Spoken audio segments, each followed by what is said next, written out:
In a city of blinding lights and colder hearts, a girl with no name woke up in a hospital bed she didn't belong in. No memories, no past, no one looking for her. Just a billionaire standing at her bedside, offering her a deal so surreal it felt like a fever dream. 1 month of marriage in exchange for $100 million. A business transaction, he said, a loophole, a contract. But the moment she signed her name, whatever that name was, her world began to twist into something darker, deeper, and far more dangerous. Because the man who rescued her wasn't telling her everything, and the past she couldn't remember wasn't lost. It was hunting her. And when the truth finally surfaced, it would shake empires and destroy the wrong family. In the heart of a city that never slept, a girl with no name lived a life of forgotten moments. She called herself Nothing, for a name belongs to a past, and hers was a terrifying, empty void. Rain-slicked asphalt was her floor, the drone of traffic her lullaby. Her existence was a paradox of fierce resilience and painful empathy. She could face down the harshest winter night, yet give her last piece of bread to a stray dog with shivering flanks. Her only anchor in this sea of nothingness was a stick of charcoal and scraps of cardboard. On them, she sketched the faces of strangers, the weary eyes of a businessman, the fleeting smile of a child, desperately trying to capture the stories they held because she had none of her own. The question haunted her waking moments and stalked her dreams. Was she a good person? Did a family somewhere miss a face they could no longer picture? Or was she, as the cold indifference of the world suggested, truly worthless?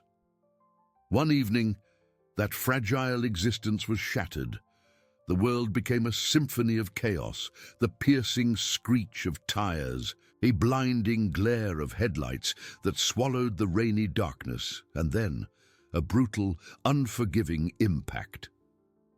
Pain was a white-hot flash, and then there was only silence and the encroaching black. She awoke not to the familiar grit of the pavement, but to the sharp, sterile scent of antiseptic and the feel of crisp, impossibly clean sheets against her skin.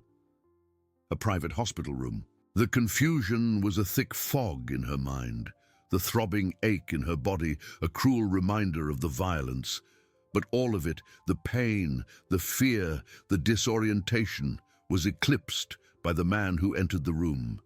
He didn't just walk in, he commanded the space, his presence sucking the very air from her lungs.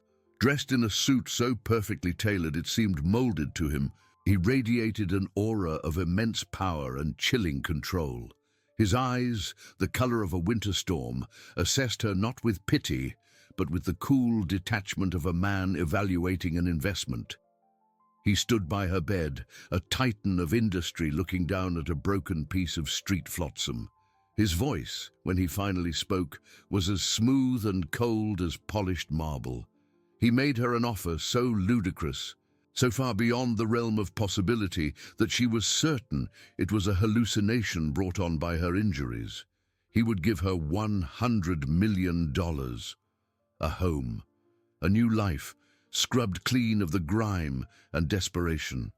The scale of the money, the sheer weight of the fortune he spoke of, was an abstract concept like trying to imagine the size of the universe.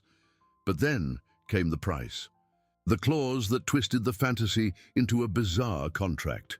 In exchange for this unimaginable wealth, she had to marry him. The arrangement would last for precisely 1 month. He explained it as if discussing a corporate merger, devoid of any human emotion. It was, he stated, a simple business transaction, a peculiar stipulation in his late father's will. A final, eccentric power play from the grave required him to be married to secure his controlling interest in the family's global empire. This marriage was a loophole, a temporary fix to solidify his claim to a vast inheritance and protect his assets from circling vultures on his company's board. The contract would have a clear expiration date. After 30 days, she would be free, And the $100 million capital would be hers, an absurd severance package for a role she couldn't comprehend. He saw the doubt, the terror in her eyes. He saw a girl with no past, no connections, and no options, desperate, utterly alone, and with the crushing weight of her non-existence pressing down on her, she heard a voice, her own, but sounding distant and frail, whisper a single word, "Yes." With that one word, she stepped out of the shadows of the street and into the blinding glare of a gilded cage, unaware that the bargain she had just struck was far more than a business deal. It was a key, unknowingly turning the lock on a past more dangerous and magnificent than she could ever imagine. The first week of her new life was a dizzying, suffocating plunge into a world she couldn't comprehend. The CEO's penthouse was less a home and more a monument to a staggering fortune. A silent, sprawling cage of glass and steel perched high above the city. From its floor-to-ceiling windows, the streets she once called home were reduced to a distant, glittering map, a life so far below it seemed unreal. The constant noise and grime were replaced by a profound, unnerving silence, broken only by the whisper of the climate control system. Every surface was cold, polished, and impersonal, reflecting a distorted version of a girl who no longer recognized herself. A team of experts descended upon her like sculptors, chipping away at a rough block of stone. A stylist with a critical eye stripped her of her worn clothes, tutting at the calluses on her hands. An etiquette coach drilled her on which fork to use for salad and how to make meaningless small talk about art and the stock market. A speech therapist worked to soften the edges of her voice, molding her into a woman who sounded as expensive as her new wardrobe. She was scrubbed, styled, and polished until she felt like a stranger in her own skin, a doll being dressed for a performance she hadn't auditioned for.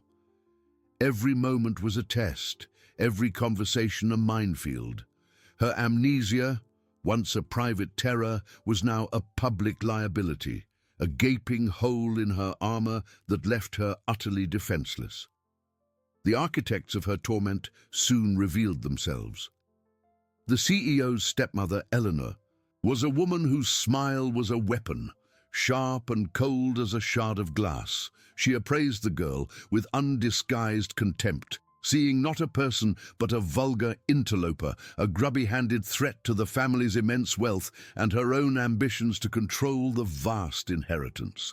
Her chief ally was Blair, the CEO's ex-fiancée, a woman of breathtaking beauty and venomous jealousy. Publicly scorned by the broken engagement, Blair was obsessed with clawing back her status and was determined to expose the protagonist as a low-life fraud.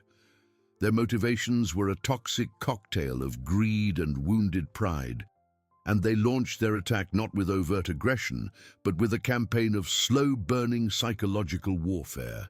They used subtle insults disguised as advice, public humiliations framed as innocent mistakes, and cruel, constant reminders of her supposed worthlessness, all designed to shatter her spirit from the inside out. Their first major offensive was planned for the annual Legacy Charity Gala, the glittering pinnacle of the city's social calendar. It was an event where a person's entire net worth and social standing were judged in the space of a single evening. For the protagonist, it was an execution. Dressed in a silk gown that cost more than she could have earned in 100 lifetimes, she felt like an imposter waiting to be unmasked. As the CEO was pulled into conversations about investments and global business, Eleanor and Blair saw their opening. They cornered her near a towering ice sculpture, their designer dresses shimmering like armor. "Darling," Eleanor began, her voice dripping with false sweetness, "everyone is just dying to know more about you. Tell us, where did your family summer? The Hamptons, or perhaps somewhere in Europe?" Blair chimed in, her eyes glinting with malice. "And your education? I'm sure it was one of the top boarding schools. We must have friends in common." The questions were daggers, each one aimed at the void in her memory. She had no answers. The room began to spin, the polite chatter of the city's elite fading into a dull roar. This was it. This was the moment she would crumble. But as panic tightened its icy grip on her chest, her gaze fell upon an elderly woman sitting alone at a nearby table, her eyes filled with a profound sadness that the girl recognized instantly. It was the same hollow ache she saw in her own reflection. Using an instinct born from a life of observing people from the shadows, she saw a path to escape. Ignoring their questions, she excused herself with a quiet grace she didn't know she possessed and walked over to the woman. "I'm sorry to intrude," she said softly, "but you look like you're carrying the weight of the world on your shoulders." The woman, a renowned philanthropist named Margaret, looked up, startled. Instead of asking about her family or her money, the girl simply sat with her. She didn't offer empty platitudes. She listened. Guided by her innate empathy, she spoke not of wealth or status, but of a shared, nameless sense of loss, a feeling of being adrift that resonated deep within Margaret's soul. From across the room, the CEO watched, his brow furrowed. He expected a disaster. Instead, he saw his sham fiancée connect with the most influential and notoriously private donor in the city on a level he never could. An hour later, Margaret's foundation pledged a donation so massive it stunned the entire room. A capital injection that would secure the CEO's charitable legacy for a decade. As the whispers of admiration rippled through the gala, the CEO looked at the girl from the streets, not as a contract or a problem, but with a flicker of something new and unsettling in his eyes, grudging, undeniable respect. But that flicker of respect did little to warm the vast, cold space between them on the silent drive back to the penthouse. It was a fragile truce in an undeclared war, and she knew it. Back in her opulent room, a space larger than any she had ever slept in, she felt the familiar loneliness creep back in. The silk dress felt like a costume she needed to shed. Tucked away in a drawer was the small, tattered bag containing the entirety of her known existence. Recovered from the scene of the accident, it held almost nothing: a half-used stick of charcoal, a worn-out pair of gloves, and a small, tarnished silver locket. She'd looked at it a dozen times, but tonight it felt different. She ran her thumb over its surface, tracing the strange, intricate engraving on the front. It was a delicate flower, a cluster of 5 tiny petals she didn't recognize. It held no picture inside, only a hollow space where a memory should have been. As she sat staring at the empty locket, the family's long-serving housekeeper, a gentlewoman named Clara, with kind, weary eyes, entered with a tray of tea. Clara had been the only source of quiet warmth in the cold, transactional household, a motherly figure who spoke to her with genuine concern. As Clara set the tray down, her eyes fell upon the locket in the girl's hand. For a split second, her composure vanished. A flicker of shock, of something akin to alarm, widened her eyes before she quickly masked it, her professional calm snapping back into place like a shield. "A pretty trinket," she murmured, her voice a little too steady. But the girl had seen it. That brief, unguarded moment was the first clue that the metal in her hand was more than just a piece of jewelry. It was a key, and though neither of them yet knew what lock it was meant to open, the days that followed saw the protagonist retreat further into herself, her only solace found in art. She found a sketch pad and charcoal pencils in a study and began to draw compulsively, her hand moving with a will of its own. Over and over, she sketched the same image, a fragmented memory from a recurring dream. The face of a woman. It was a kind face, with eyes that held a deep, unconditional love she craved, like water in a desert. This repetitive act wasn't a hobby. It was an excavation, a desperate attempt to dig through the rubble of her mind and reclaim a piece of her history. The fragile piece, however, was about to be obliterated. Blair, the spurned ex-fiancé, had been busy. Fueled by a venomous rage, she had used her considerable resources to craft a devastating weapon. She appeared at the CEO's office one afternoon, a picture of righteous concern, and presented him with a meticulously forged police report.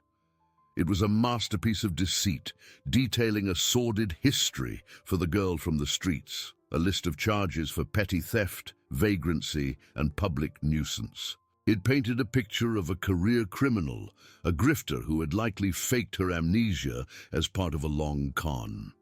The company's board was already nervous about the CEO's sudden engagement. This document was a grenade thrown into a powder keg. The pressure on him was immense, the potential damage to his family's reputation and the company's stock price a catastrophic threat to his entire fortune. That evening he confronted her. He didn't yell. His voice was quiet, controlled, and that made it so much worse. He tossed the file onto a glass table between them, the sound echoing in the cavernous living room.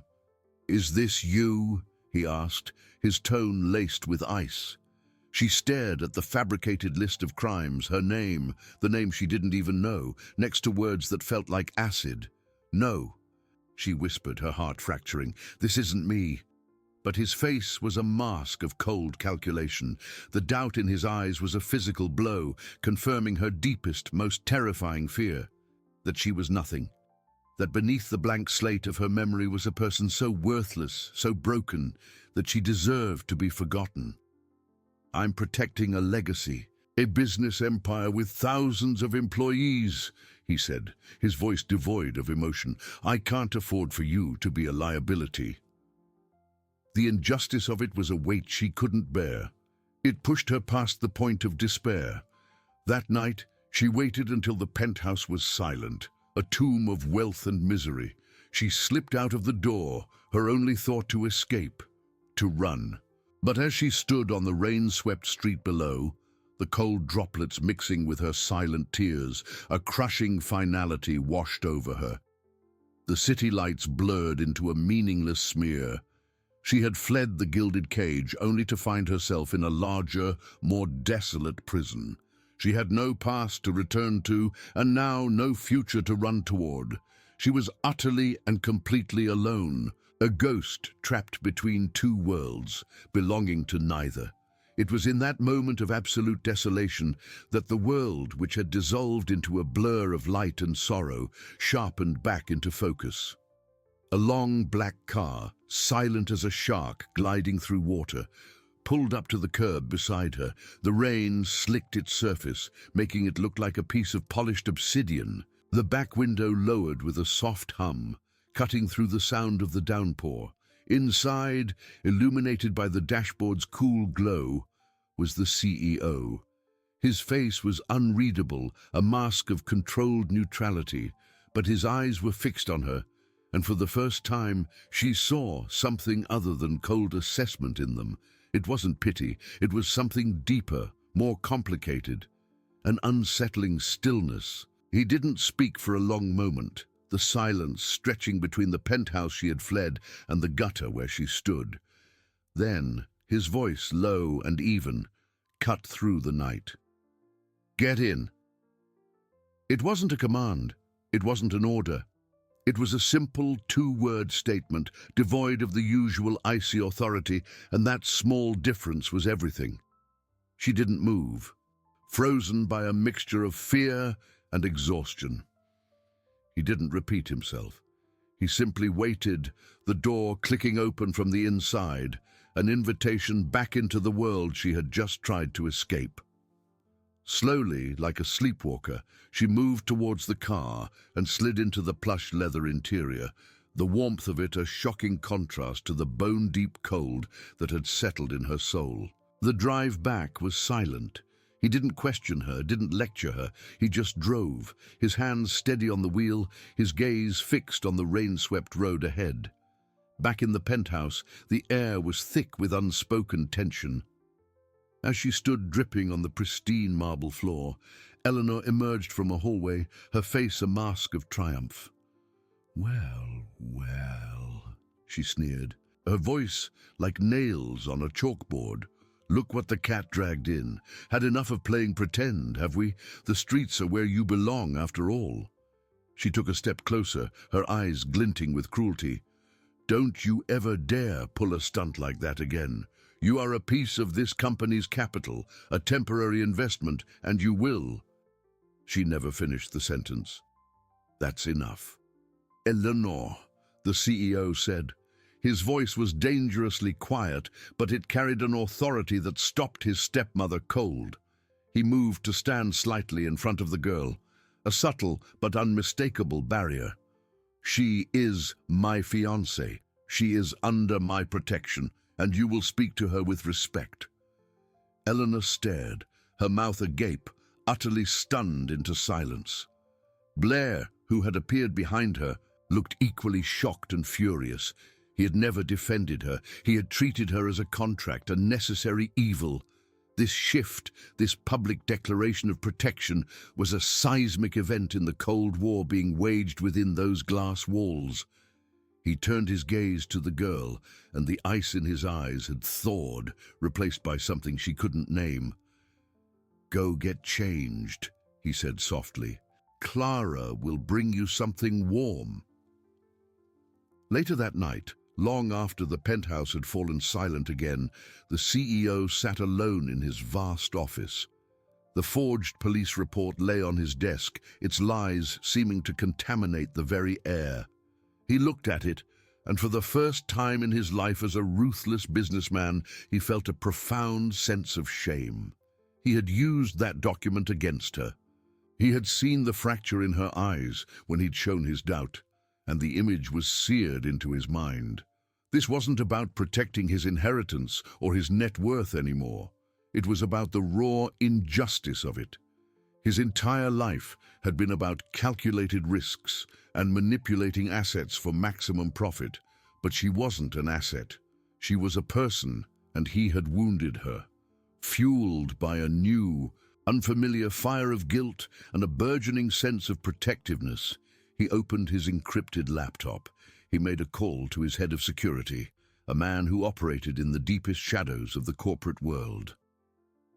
"I need a full, deep background investigation," he ordered, his voice low and firm. "I'm sending you a file. I want to know who created it, who paid for it, and where the information originated. I want every digital footprint, every secret bank transfer, spare no expense." His business was built on facts, not forgeries, and he would unearth the truth, no matter the cost to his bottom line. Meanwhile, in the quiet staff quarters deep within the building, another investigation was underway. Clara, the kind-hearted housekeeper, couldn't shake the image of the locket from her mind. The flicker of recognition she'd felt wasn't just a passing familiarity. It was a deep, resonant echo from a past she thought was long buried. The forget-me-not flower. It was more than just a pattern. It was a symbol. Waiting until she was sure no one was watching, she sat down at an old desktop computer. Her fingers, usually busy with cleaning and mending, now typed slowly into a search engine. She started with broad terms: old family crests, heraldry of elite families, flower symbols in high society. The results were a flood of meaningless data.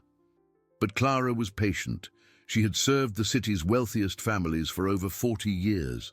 She had seen fortunes rise and fall, heard the whispered secrets at extravagant parties, and remembered the names that had faded from the headlines. She narrowed her search, adding names of powerful, old-money dynasties from a bygone era.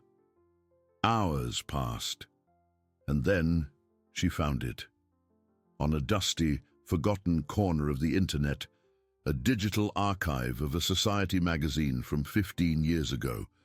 The page showed a photograph of a smiling couple standing in front of a grand estate, and on the stone gate behind them, intricately carved, was the very same symbol from the locket, a delicate cluster of forget-me-nots. Her blood ran cold as she read the caption beneath the photo. The crest belonged to the Sterling family, a dynasty whose wealth in property and rare art was legendary, a family that had been the most bitter and powerful rival to the CEO's own. And the article mentioned their only child, their sole heiress, who vanished without a trace over a decade ago after the tragic passing of her parents. Clara stared at the screen, her heart pounding in her chest, the pieces clicking into place with terrifying, impossible clarity.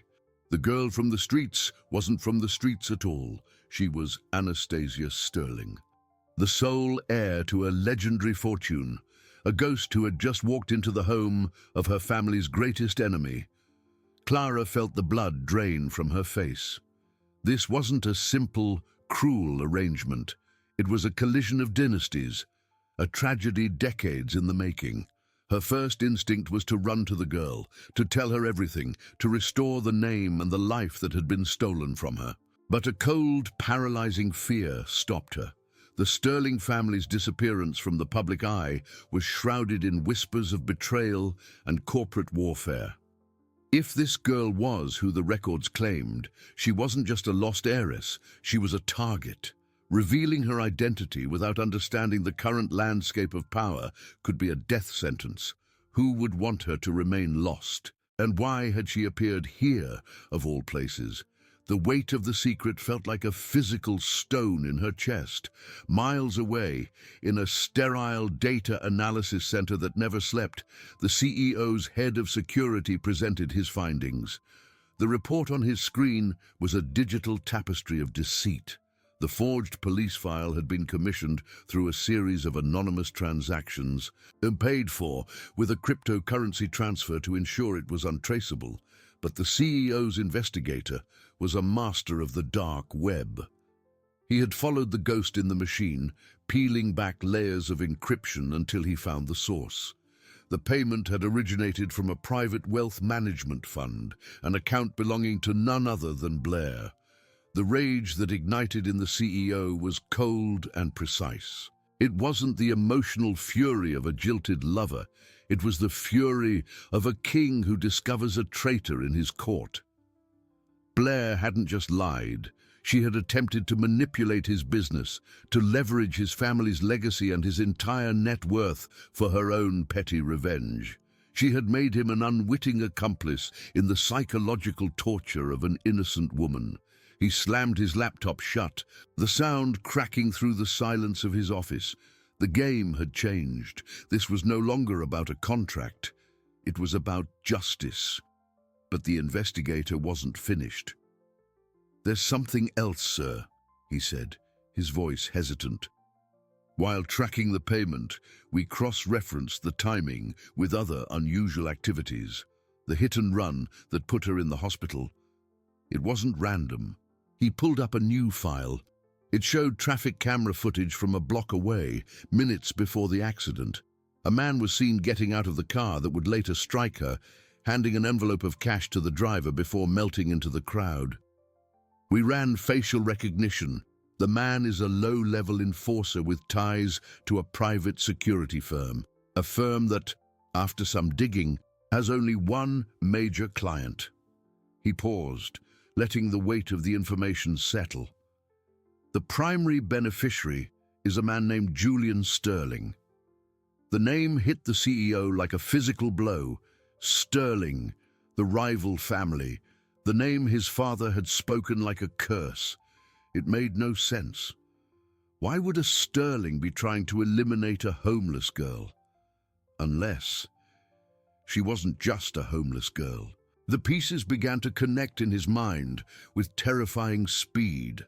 The locket, his father's strange, urgent will, and now an assassination attempt by a member of the Sterling family. He felt a sickening lurch in his stomach as a new, horrifying possibility began to form. He had brought her here to use her, to treat her as a business asset, to secure his own inheritance. But what if he had inadvertently brought her into the one place she might be safe, while simultaneously painting a giant target on her back? The realization was staggering. He wasn't just protecting a girl from his cruel stepmother. He was shielding the lost heiress to a rival fortune from enemies he couldn't even see yet. The $100 million contract suddenly seemed like a pittance. A ridiculously small piece of capital in a game involving billions in assets and a blood feud that spanned generations. He was standing on a chessboard, thinking he was the king, only to realize he was just a pawn in a much older, deadlier match. He was no longer in control. He was trapped, just as she was, in a gilded cage built by the ghosts of their fathers. His mind raced back to her, alone in her room, sketching a face from a dream, completely unaware that her life was the prize in a war she didn't even know was being fought. The weight of his deception, the lie he had told her about the business arrangement, crashed down on him. It wasn't just a lie to secure a deal, it was a lie that was now putting her in mortal danger. He stood in the center of his office. The city lights a cold, indifferent tapestry behind him, and felt the foundations of his world shift. The $100 million contract was a lie, but it was a lie that had, by a cruel twist of fate, become her only shield. His entire life had been a masterclass in control, in leveraging capital and managing assets to multiply his vast fortune. He was a billionaire who could move markets with a single phone call, whose net worth was a complex portfolio of stocks, real estate, and private equity funds. Yet, in this moment, he felt powerless. He was guarding a secret so explosive, it could not only destroy her, but could also ignite a corporate war that would make his father's feud with the Sterlings look like a schoolyard spat. His first move had to be decisive. He had to cauterize the wound inside his own home. He summoned Blair to his office. She arrived with a triumphant smirk, assuming he was going to end the sham engagement and come crawling back to her. She saw the forged report on his desk, and her smile widened. "Finally come to your senses?" she asked, her voice oozing with condescending victory. He didn't rise from his chair. He simply swiveled it to face her, his expression as hard and unforgiving as granite. He slid a tablet across the polished mahogany desk. On the screen was the irrefutable proof from his investigator. The cryptocurrency transaction logs, the encrypted emails, the digital trail that led directly, unequivocally, to her. "The only sense I've come to," he said, his voice dangerously low, "is the full extent of your treachery." Blair's face went pale. The color drained from her cheeks, leaving behind a mask of pure shock. "You attempted to manipulate my business," he continued, his voice cutting through her disbelief. "You used fraud to influence a decision impacting billions of dollars of company assets. You committed a crime that could have jeopardized my entire inheritance." He leaned forward, the full weight of his power pressing down on her. "You are finished. Your social standing, your family's reputation, I will dismantle it all. Or," he paused, letting the threat hang in the air, "you will disappear. You will leave the city tonight, and you will never contact me or my fiancée again. You will vanish so completely it will be as if you never existed." She stared at him, her mind scrambling, but she saw in his eyes that this wasn't a negotiation. It was a verdict. Her attempt to secure her future by destroying another's had just cost her everything. Upstairs, Anastasia sat by the window, a sketchpad on her lap. The CEO's defense of her against Eleanor had left a confusing warmth in its wake, a flicker of something she couldn't identify in the cold landscape of their arrangement. She tried to focus on her drawing, letting the charcoal move across the paper. The woman's face was clearer now, the kind eyes, a gentle curve to the lips. It was a face that felt like home, a concept so foreign and painful it made her chest ache. Clara entered quietly, placing a cup of chamomile tea on the table beside her. She glanced at the drawing, and this time she didn't hide her reaction. A soft gasp escaped her lips, and tears welled in her eyes. "She's beautiful," Clara whispered, her voice thick with emotion. Anastasia looked up, surprised. "It's just a dream I have." Clara reached out and gently touched her hand. "Some memories, my dear, are too precious for the mind to hold, so the heart keeps them safe for us." The words were cryptic, Yet they settled over Anastasia like a warm blanket, a moment of genuine human connection in a world of transactions and lies. A short while later, there was a soft knock on her door. It was the CEO. He stood awkwardly in the doorway, holding a large, flat wooden box. He looked different. The icy wall of command had cracks in it, revealing something more vulnerable beneath. "I thought you might be able to use these," he said, placing the box on her bed. She opened it. Inside was a breathtaking set of professional-grade artists' charcoal, pastels, and pencils, nestled in velvet. It was an extravagant gift, a king's ransom in art supplies. But it wasn't the monetary value that stunned her. It was the meaning behind it. It was the first time anyone in this new world had acknowledged her, the girl who drew faces on cardboard instead of the woman in the designer dress. "Thank you," she whispered, her voice barely audible. He simply nodded, his gaze lingering on her for a moment longer than necessary before he turned and left, leaving her in a state of profound confusion. He was a man of contradictions, a cruel captor who showed flashes of unexpected kindness, a business partner who had just become her unlikely protector. The walls of her gilded cage were shifting, becoming something far more complex and far more dangerous. Down in his office, the CEO received a call. It was his head of security. "Sir, we have a problem. Julian Sterling isn't just watching the building. He's made a move. He's trying to acquire a significant block of our company's public shares through a series of shell corporations. He's not just trying to silence her anymore. He's coming for the entire business." The CEO's blood ran cold. The war wasn't coming. It had already begun. The news landed with the force of a physical impact, stealing the air from his lungs. Julian Sterling wasn't just a ghost from the past. He was an active predator, and his target was the entire financial empire his father had built. The CEO's world, once governed by the predictable logic of profit and loss, had become a battlefield where the primary asset he had to protect was not his capital, but a woman with no memory of her own value. A cold, calculated fury settled over him. This was a hostile takeover attempt, but the stakes were infinitely higher than mere dollars and cents. Julian wasn't just after his company's stock. He was trying to erase Anastasia from existence and seize control of two fortunes. The final days leading up to the wedding became a blur of suffocating tension. The penthouse, once just a cold monument to his wealth, now felt like a fortress under siege. The CEO was a ghost in his own home, moving through its vast spaces with a grim purpose. His phone perpetually pressed to his ear as he spoke in low-coded language with his legal and financial teams. He was liquidating certain assets, moving vast sums of money between international accounts, and executing a brilliant, high-risk defense strategy on the stock market to counter Julian's attack. To Anastasia, his sudden distance was a cruel rejection.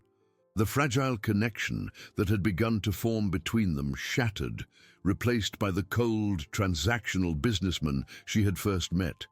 She saw him as a man consumed by the protection of his net worth, reinforcing her belief that she was, and always would be, just a clause in a contract. She retreated to the solitude of her room, the magnificent art supplies he'd given her becoming her only escape. She drew for hours, the charcoal a conduit for the chaos in her mind. One afternoon, as she sketched the kind woman's face from her dreams, her hand froze. A new detail emerged from the fog of her memory with startling clarity. Behind the woman, carved into the stone of a massive fireplace, was the forget-me-not crest from her locket. The image was so vivid, so real, it made her gasp. It wasn't just a dream, it was a memory. Armed with this tiny, solid piece of her past, she sought him out, finding him in his office, staring at a complex array of stock market charts glowing on a dozen screens. "I need to ask you something," she said, her voice trembling slightly. He turned. his face a mask of exhaustion and stress. Whatever this is, it will have to wait. I'm in the middle of protecting my entire inheritance from being dismantled. His words, meant to shield her from the truth of the danger, struck her like a slap. "Of course," she said, the flicker of hope in her dying. "The inheritance. It's always about the money, isn't it?" She turned and walked away, leaving him standing amidst the glowing symbols of his vast fortune, feeling more alone than ever. The gulf between them had become an impassable chasm. On the eve of the wedding, Clara found Anastasia staring out at the city lights, the untouched wedding dress hanging like a beautiful spectre in the room. Clara silently handed her the silver locket, now polished to a brilliant shine. "Tomorrow is more than just a wedding, my dear," the housekeeper said softly, her eyes filled with a deep, knowing sadness. "It is the day you reclaim your story. Do not be afraid of who you are." The morning of the wedding arrived with a grey, ominous sky. The penthouse buzzed with the quiet efficiency of florists, stylists, and coordinators, their hushed whispers a stark contrast to the storm raging inside Anastasia. As they laced her into the exquisite gown and arranged the veil over her hair, she stared at her reflection. She saw a princess from a fairy tale, a bride sculpted from silk and diamonds, but her eyes were those of a ghost, haunted by a life she couldn't remember and a future she couldn't predict. She was a fraud, about to pledge her life to a man whose heart was a fortress she could never breach, a man who saw her as a $100 million investment. Downstairs, the venue was filled with the city's elite, a sea of powerful figures whose collective net worth could rival a small country's GDP. Eleanor was in her element, a shark circling, ready to deliver the final public humiliation that would expose the street girl for what she was. The CEO stood at the altar, his face an unreadable mask of calm, but his mind was a whirlwind of calculations, timing the revelations that would either save them or destroy everything.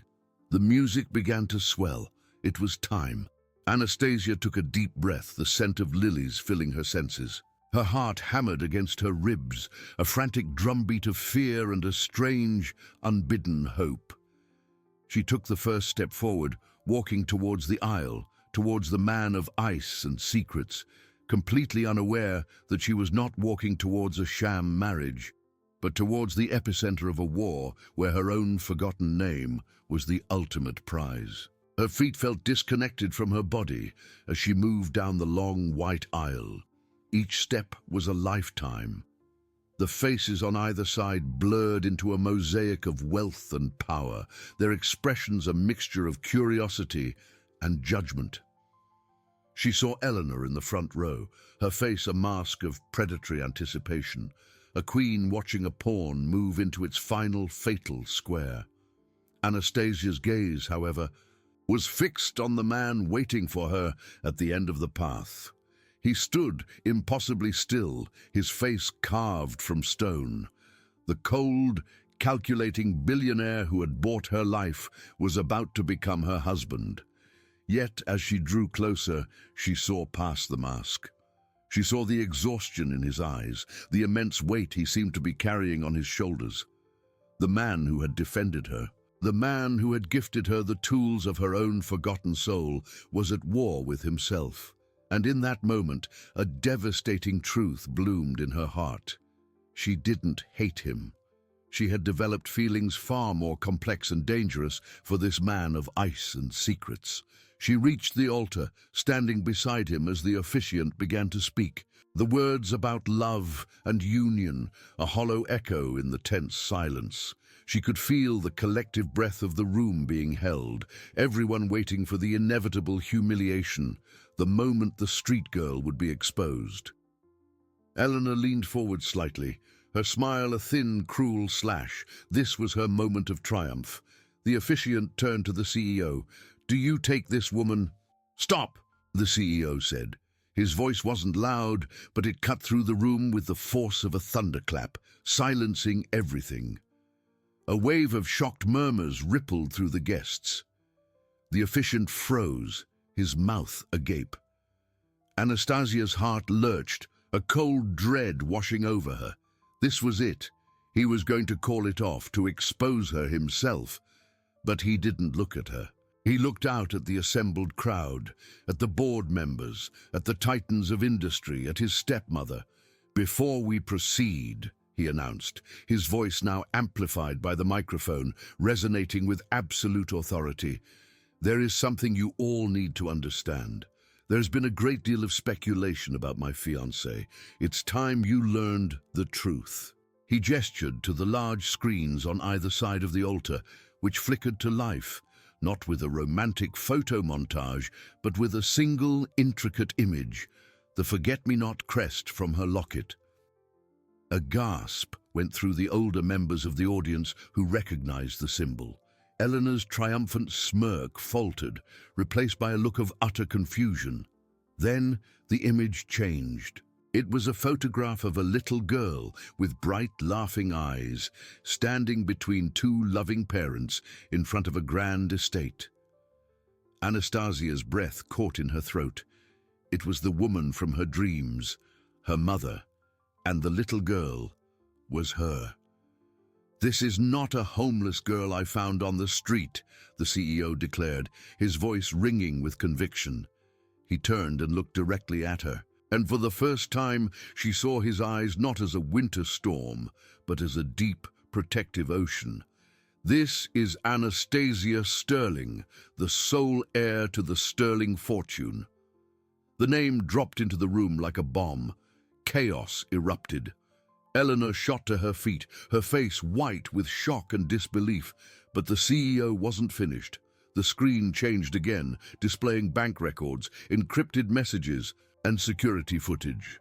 For the past month, a man named Julian Sterling, Anastasia's cousin, has been attempting a hostile takeover of my company. He orchestrated the hit and run that nearly took her life, believing that with her gone, he would control her family's entire inheritance. His goal was to seize control of both of our family's assets, a combined net worth beyond measure. He presented the irrefutable proof, dismantling Julian's entire scheme in front of the most powerful people in the city. Then he turned back to Anastasia, his gaze softening. "But that is not the most important secret I've been keeping." His voice dropped, becoming intimate, meant only for her, though the whole world was listening. "My father's will contained a secret codicil.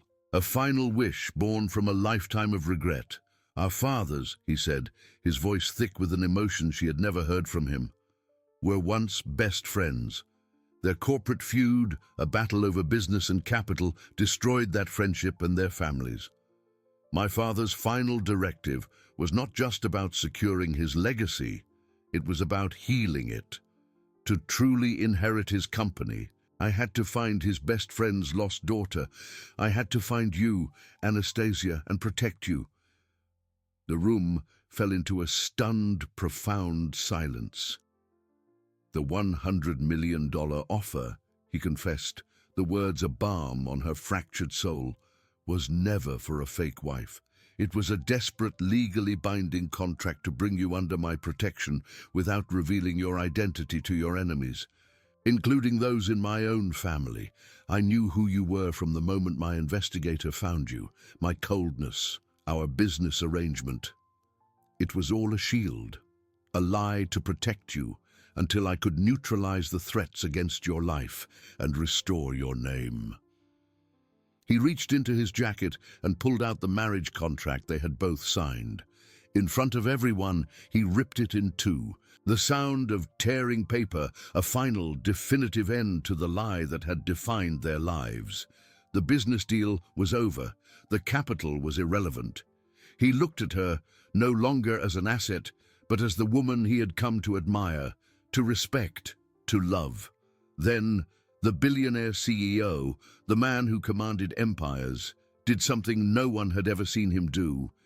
He got down on one knee, He took her hand, his touch now warm and sure. "Anastasia Sterling," he said, his voice shaking with the weight of his sincerity. "The contract is void. This is not about an inheritance or a business deal. This is about me. I'm asking you not for a partnership, but for your heart. Will you marry me?"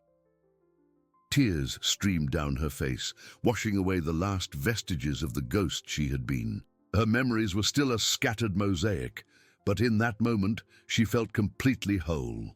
She knew who she was, not because of a name or a fortune that spanned generations, but because of the strength she had forged in the fire of her own forgotten life. The man kneeling before her had not saved a damsel in distress. He had protected a warrior until she was ready to claim her own crown. A single, radiant smile broke through her tears, a dawn after a long, dark night. She reached down, her hand covering his.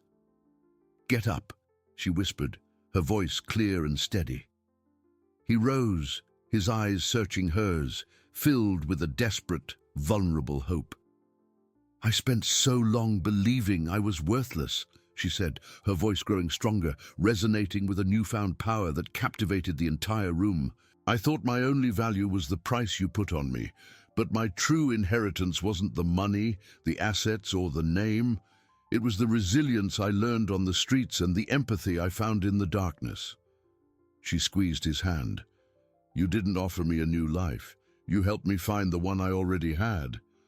She looked into the eyes of the man who had lied to save her, who had built a gilded cage that had ultimately become her sanctuary. "My memory of the past is gone," she said, her voice ringing with certainty. "But I know, with everything that I am, that I want my future to be with you." She paused, letting the weight of her decision settle over the silent, breathless audience. "Yes, I will marry you." The tension in the room shattered. A wave of applause, heartfelt and thunderous, erupted through the hall. In the front row, Eleanor's face was a mask of utter ruin, the architect of a failed coup watching her kingdom crumble. She was no longer a threat. She was a ghost at a feast celebrating her own irrelevance. Discreetly, two members of the security staff appeared at her side and, without a word, escorted the disgraced stepmother from the room, her reign of cruelty ending not with a bang, but with a quiet, ignominious exit. The CEO turned back to Anastasia, his face transformed by a relief so profound it seemed to take years off his age. He slid a simple, elegant ring onto her finger, a symbol not of a business transaction or a vast net worth, but of a promise. They faced each other, and in front of the world, they exchanged their real vows. There were no rehearsed lines, only simple, honest words of devotion, a pledge to build a new legacy together, founded not on the bitter rivalries of their fathers, but on the hard-won love that had grown between them. Their union marked the end of a decades-long war between two of the city's most powerful families. The Sterling and the Davenport empires, once bitter rivals whose competition on the stock market was legendary, were now united. Their combined assets, their immense capital, and their vast portfolios were no longer weapons in a feud, but tools to forge a new future. Months later, the city was abuzz with the opening of a new gallery. It wasn't in some stuffy, established museum, but in a beautifully renovated building in the very neighborhood where Anastasia had once slept on the streets. The gallery showcased the work of unknown, underprivileged artists, funded entirely by the Davenport Sterling Foundation. The main exhibit, however, was a series of hauntingly beautiful charcoal portraits by Anastasia herself. She stood in the center of the room, not in a designer gown, but in simple, elegant clothes, radiating a quiet confidence that was more commanding than any display of wealth. She was no longer a pawn or a contract. She was a patron, an artist, a leader. The CEO was by her side, his arm around her, looking at her with an expression of pure, unadulterated pride. He was not just her husband, he was her partner, her greatest admirer. Her past was no longer a terrifying void, but a part of her story, a testament to her strength. The memories returned in fragments, not as a flood, but as gentle whispers, and she welcomed them not as ghosts, but as old friends. She had found her family, her name and her history, but she had also found something far more valuable. She had found herself. Their life was a testament to the idea that the greatest fortunes are not measured in dollars or gold, and the most valuable assets are not listed on any balance sheet. Their love story, born from a lie and forged in danger, became a new kind of legacy, one of healing, redemption, and the triumphant truth that a person's real net worth is measured by the strength of their heart. What did you think of this incredible story of love and hidden identities? Let us know your favorite part in the comments below. Don't forget to like this video and subscribe to our channel for more amazing stories that will touch your heart. Thank you for watching.